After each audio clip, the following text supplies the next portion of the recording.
Hey guys, welcome to Miniature Heroes. So in this week's video, I'll show you how I made this ruined industrial factory warehouse building for my 40k gaming table. I'm super happy with the results. It's turned out pretty cool. It took a little bit longer than I anticipated, but it was worth the wait. It's ideal for Necromunda, Kill Team, any kind of sci-fi tabletop game.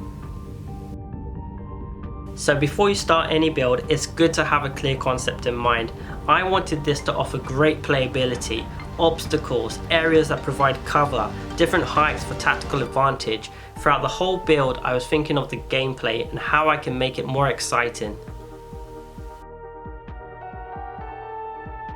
So to begin this build, I first took an A3 sheet of foam core and marked out the walls of the building. For the floors, I did 9 centimeters apart from each level.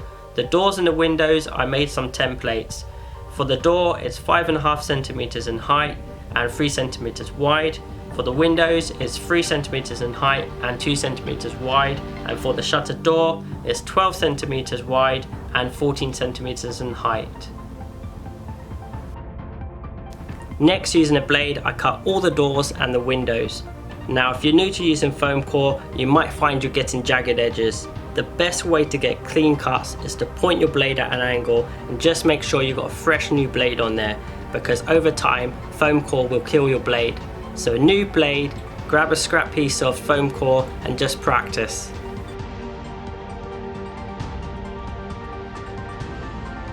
Next, using the front of the building as a guide, I mark out some more windows and doors for my 2 side walls. Moving on to the frames, I use a pair of clippers to cut some stirring sticks to size.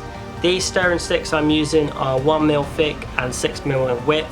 I then glue these all in place using some PVA glue. So this is one of my favourite things to do, is just to hack away and break it apart and give it that ruined look.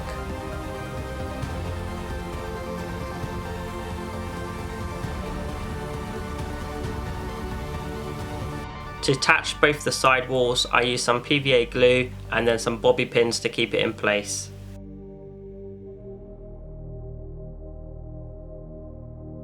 So for the outer window ledges, I cut some balsa wood sticks and glued those in place. I've added some stirring sticks to the edge of the building just to hide those exposed foam core sections. To give the building some detail, I cut some shapes out of graphics medium chipboard.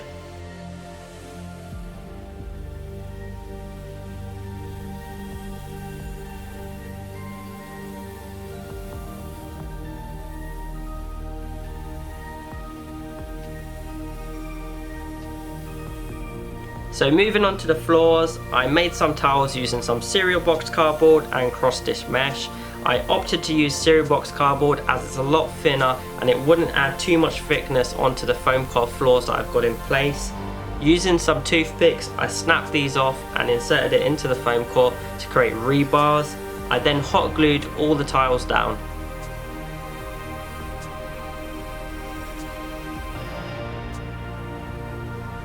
So next, for the shutter doors, I took a piece of cardboard and I soaked it in water for 3 minutes on one side. By soaking it in the water, it helps to separate the glue from the corrugated section and the paper side, and you don't have all those flaky bits that are there when you try to go peel it off. I did this for another piece of cardboard and then I glued both pieces together to get the shutter doors.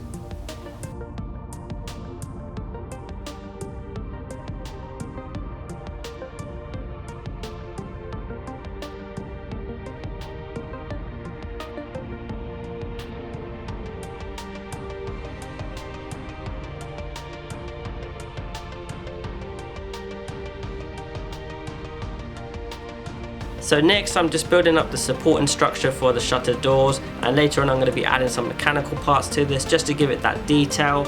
I'm using some white fix-it blocks which are used for connecting boards together, some stirring sticks and a bit more foam core. Just remember, the more detail you add, the better the finish.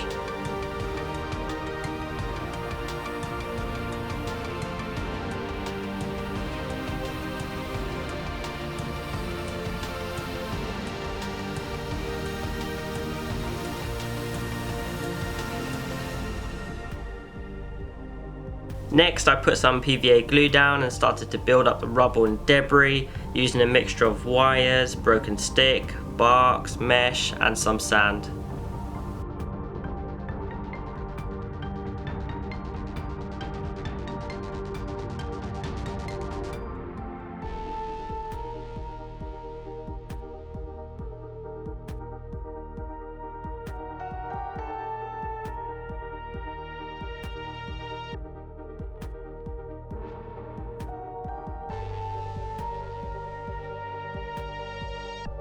So to seal the building and give it some life and add some texture, I'm using a mixture of black paint, Mod Podge and sand.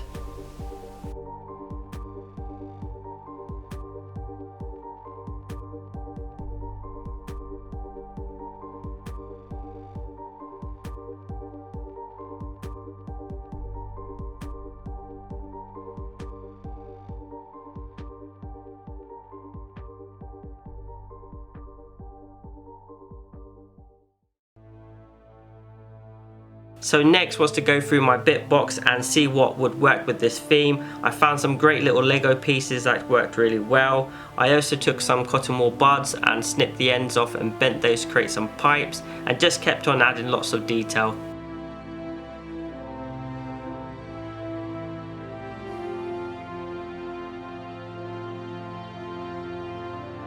So if you've seen my industrial build that I did last time, you'll be familiar with these pipes. They are toy pipes that you can connect together in any configuration.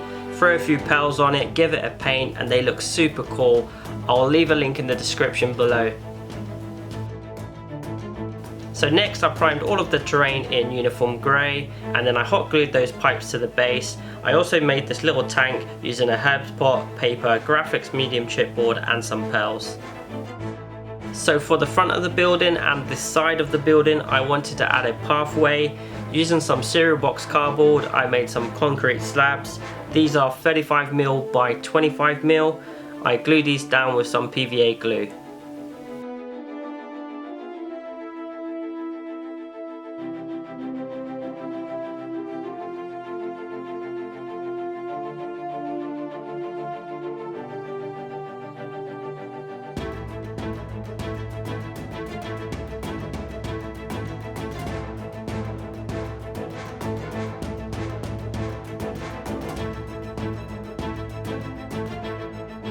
So to fill that gap between the slabs and the wall, I'm just making some filler with some tissue, PVA glue and a little bit of water.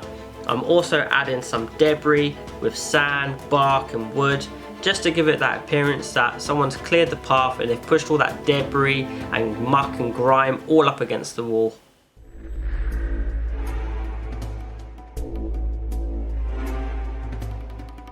So at this point, I'm pretty happy with how the build's going. Next, I want to get some paint down. So for the pipes, I'm going for a rusted look. So first I sponge some pale grey by Fault Arc. I then let that dry and then I sponge on some Avalanche Sunset, then some burnt sienna, and then I finish off with some burnt umber.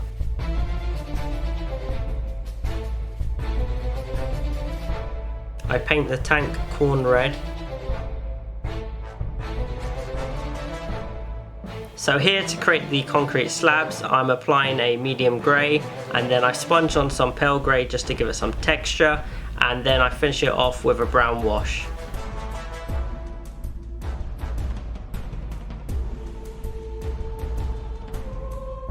So for all the outer walls of the building, I dry brushed on some Rhinox hide in a circular motion, and once that had dried, I then went over the entire building and the concrete floors with a watery black wash. So for the shutter doors, I dry brush on some Rhinox hide, leaving some of that underpaint exposed. I then paint some hazard warning signs using Avalanche Sunset and some black paint, and then once it's fully dried, I cover the entire door and the warning signs with a watery black wash.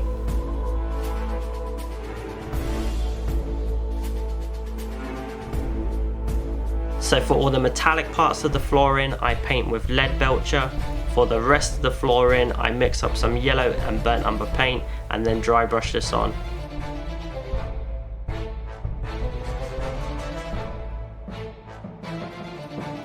So next up, I make a rusty wash using some cadmium orange and some blue paint.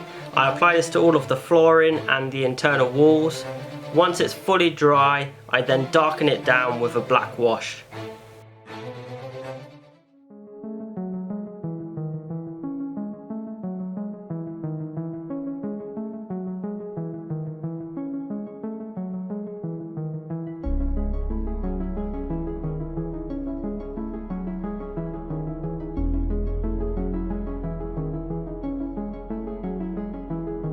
So where this building has been blown away and damaged by fire and soot's left everywhere, I'm just dry brushing on some black paint just to weather it down and make it look more realistic.